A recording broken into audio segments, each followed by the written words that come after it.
जो भी बच्चे अपनी प्रिपरेशन मई से स्टार्ट करने वाले हैं, उनको आने वाले 9 मंथ में टिल जनवरी क्या क्या चीज़ें कैसे करनी है, तो उनका कंप्लीट रोड मैप हम लोग डिस्कस करेंगे कि उनको क्या क्या चीज़ें या सिलेबस को किस किस मंथ में कंप्लीट करना चाहिए, ताकि वो भी एक अच्छी रैंक लेकर के आए, अपने ड्रीम कॉलेज में जाएँ, अपने पीएसयू ड्रीम पीएसयू में जाएँ। और let's start from this video. So welcome everyone, welcome to the channel. So start करते हैं हम लोग। सबसे पहले कोड के बारे में पढ़ते हैं। ये कोड मैंने आप लोगों के लिए लगाया है, सो इसको ध्यान से समझते हैं पहले क्या है। सो गेट जो है वो not studying about everything, it's about understanding deeply, revising smartly and performing consistently इन मॉक्स। कैसे? अपनी गलतियों से सीख करके हर मॉक में अच्छे से अच्छा परफॉर्म करने की कला अगर आपके अंदर आ गई तो आप गेट के अंदर एक अच्छी रैंक लेकर के आ सकते हैं। ये एक टॉपर ने बोला है। टॉपर कौन है? अननोन, मैं नाम नहीं बताऊंगा आपको उसका। ठीक है। सो चलो मंथ वाइज अब सिलेबस को हम लोग ब्रेक डाउन करते हैं। क्या क्या पढ़ना है वो चीज़ें यहाँ पे नहीं डिस्कस करेंगे, कौन कौन से सब्जेक्ट्स कौन से मंथ में करने हैं, और बिल्कुल प्रॉपर स्ट्रैटेजी डिस्कस करेंगे सब्जेक्ट वाइज।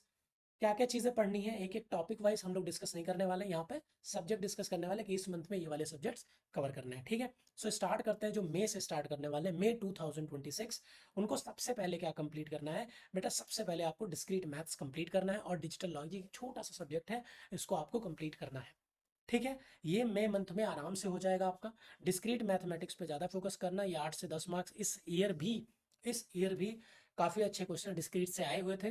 सो डिस्क्रीट मैथ्स को आपको अच्छे से करना है, और डिजिटल लॉजिक एक छोटा सा प्यारा सा सब्जेक्ट है और one of the most easy subject of GATE computer science है, तो इसको पूरा करने में आपको बहुत ज़्यादा टाइम नहीं लगेगा। अगर आप चाहते हैं कि डिस्क्रीट मैथमेटिक्स आप मुझसे पढ़ें, सो आप चैनल पे जाएं, मैं नई प्लेलिस्ट मैंने स्टार्ट करी है डिस्क्रीट मैथमेटिक्स, बहुत ही फाउंडेशनल लेवल से। सो आप वहाँ पर जा करके भी डिस्क्रीट मैथमेटिक्स मुझे फॉलो कर सकते हैं। ठीक है। ज़रूरी नहीं है मैं प्रमोशन बिल्कुल नहीं करूँगा।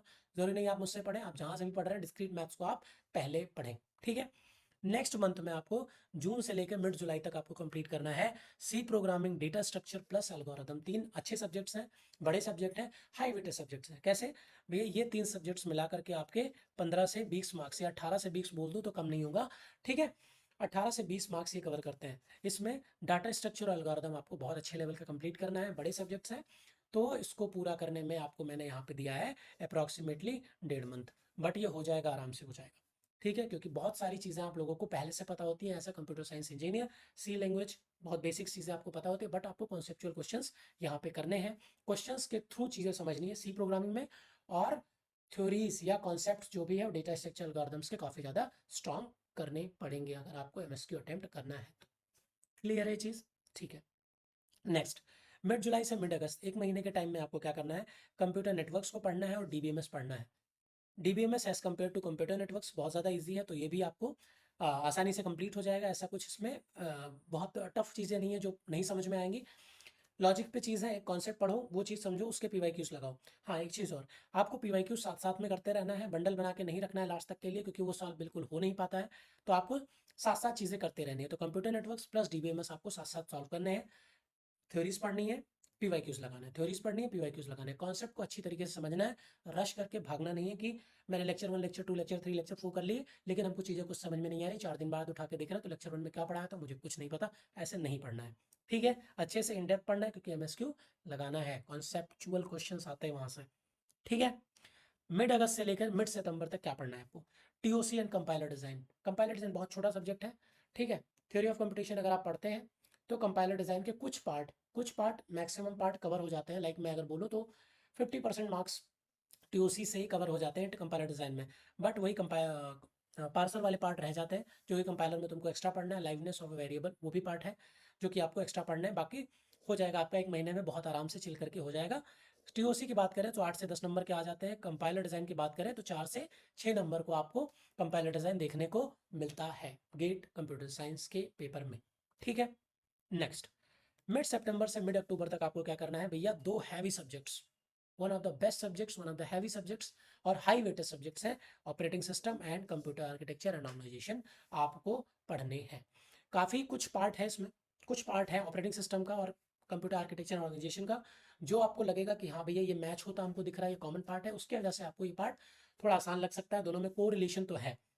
ठीक है। लेकिन अगर मैं बात करूँ इंडिविजुअल के मार्क्स की, तो 9 से 10 मार्क्स, और 9 से 10 मार्क्स ये भी कवर करते हैं। बेसिकली ये दोनों बहुत ही अच्छे सब्जेक्ट्स हैं, कॉमन कॉमन पार्ट्स भी हैं कुछ इसमें, और हैवी वेट सब्जेक्ट्स हैं, तो इसको आपको कंप्लीट करना है। अब आते हैं मेन पार्ट पे जो मैं डिस्कस करने वाला था। मिड अक्टूबर से मिड नवंबर तक आपको क्या करना है। सबसे पहले आपको क्या करना है, रिवीजन स्टार्ट करना है रिवर्स रिवर्स इंजीनियरिंग में। लाइक यहाँ पर आप कवर करेंगे कंप्यूटर आर्किटेक्चर और ऑपरेटिंग सिस्टम। लाइक तो आपको रिवीजन कहाँ से स्टार्ट करना है, कंप्यूटर आर्किटेक्चर से, फिर ऑपरेटिंग सिस्टम से, फिर इसके पीछे वाले subject that is compiler design, फिर टीओसी। ऐसे करके आपको रिवर्स ऑर्डर में रिवीजन करना है। क्यों ऐसा ऐसा क्यों बोल रहे हो भैया, क्योंकि कंप्यूटर आर्किटेक्चर जब आप रिवाइज करोगे तो आपको टाइम कम लगेगा, क्योंकि आपने रिसेंट पढ़ा हुआ है। सो जब आपकी चीज़ें फटाफट रिवाइज होती चली जाएंगी, दैट्स वाई आपको रिवर्स ऑर्डर में रिवाइज करना स्टार्ट करना है। साथ साथ में इंजीनियरिंग मैथमेटिक्स करनी है, उसके लिए कोई अलग से मंथ नहीं डेडिकेट करना है कि भैया अलग से मंथ डेडिकेट पूरा नवंबर बैठ के इंजीनियरिंग मैथमेटिक्स की, ऐसा कुछ नहीं करना है, आपको फायदा नहीं होएगा। ठीक है, सो आपको क्या करना है, इंजीनियरिंग मैथमेटिक्स साथ साथ करनी है, रिवीजन साथ साथ करना है। एप्टीट्यूड के लिए क्या करें भैया, लेक्चर देखें क्या, मैं बोलता हूँ बिल्कुल लेक्चर मत देखो। लेक्चर देखने की कोई जरूरत नहीं है, आप 15 साल के प्रीवियस ईयर क्वेश्चंस देखो, लेकिन हर एक ब्रांच के पेपर को सॉल्व करो एप्टीट्यूड के बैठ करके, कम से कम 30 से 45 मिनट एप्टीट्यूड के पीवाईक्यूज को सॉल्व करो डेली, मिड अक्टूबर से मिड नवंबर के बीच में। सब्जेक्ट वाइज आप मॉक दे सकते हो। अगर आप सब्जेक्ट वाइज मॉक दोगे तो आप देखो साथ साथ रिवीजन कर रहे हो, सब्जेक्ट वाइज मॉक दोगे तो आपको सब्जेक्ट वाइज वीकनेस पता चलेगी, और उसको क्या करोगे, उसको एक मिस्टेक्स कॉपी में लिखते चलना, मिस्टेक्स कॉपी एक बना लेना, और अगर हो सकता है तो कुछ शॉर्ट नोट्स भी बनाते चलो साथ साथ।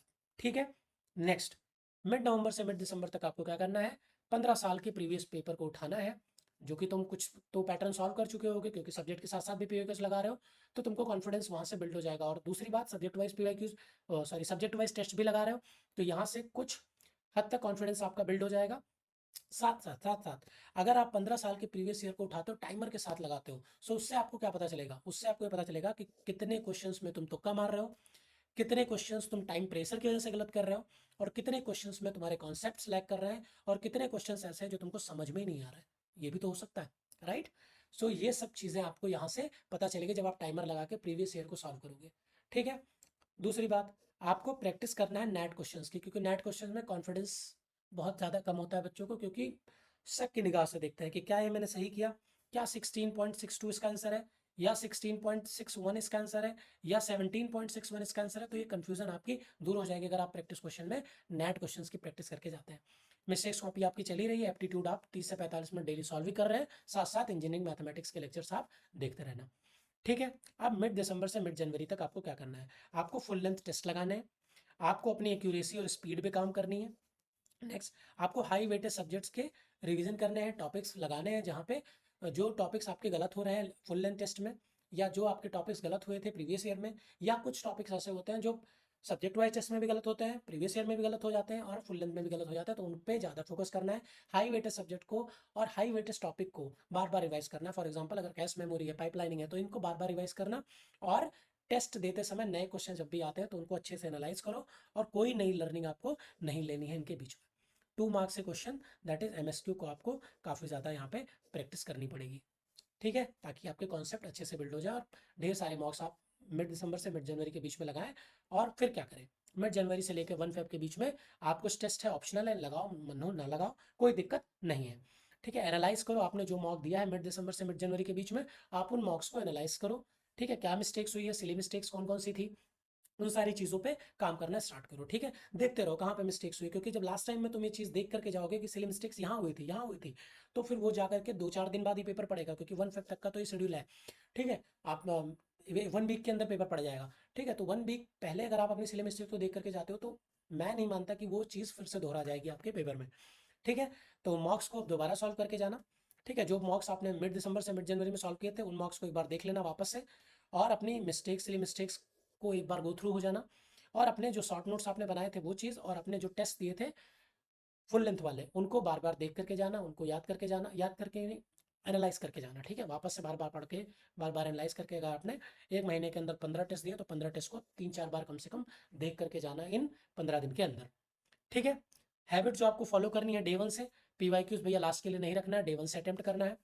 कंसाइज और क्लियर नोट्स बनाने हैं सबसे पहली बात, ताकि आप कॉन्सेप्चुअल क्वेश्चन को अच्छे से अटेम्प्ट कर पाओ।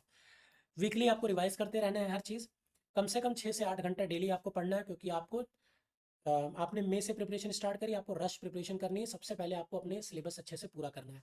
ठीक है, मॉक टेस्ट एनालिसिस सबसे ज़्यादा ज़रूरी, ऐसा नहीं है मॉक टेस्ट दे दिया और बैठ गए कि नेक्स्ट मॉक टेस्ट लगाएंगे, या मार्क्स कम आ गए, 20 मार्क्स आ गए अगर आपके, ठीक है, 100 में से 20 मार्क्स आ गए तो आप बैठ गए कि भैया अब तो गया इस साल का, अब अगले साल देंगे, नहीं। आप उस मॉक टेस्ट को एनालाइज करो, देखो गलतियाँ कहाँ हो रही हैं, बाहर से रिवाइज करो वापस से, और फिर से वापस से टेस्ट दो, ठीक है। इंजीनियरिंग मैथमेटिक्स और एप्टीट्यूड को आपको इग्नोर नहीं करना है, उसको भी टाइम देते रहना है। इंजीनियरिंग मैथमेटिक्स करना है लेक्चर से, प्रीवियस ईयर लगाना है, साथ साथ एप्टीट्यूड के लेक्चर्स मैं रिकमेंड नहीं करता हूँ, लेकिन अगर आपके पास टाइम है तो आप देख सकते हो। अदरवाइज आप 15 साल के हर एक ब्रांच के प्रीवियस ईयर उठाओ और उसको लगाओ लगाओ बार बार लगाओ, पैटर्न को समझो, ठीक है। अगर आपको कोई भी डाउट या क्वेरी आती है तो आप हमारे टेलीग्राम से कनेक्ट हो सकते हो, जो कि लिंक मैं डिस्क्रिप्शन बॉक्स में दे दूंगा। So thank you so much, thank you everyone, और चैनल पे बने रहो, बहुत कुछ सिखाता रहूँगा लास्ट तक। So thank you so much, thank you everyone, subscribers.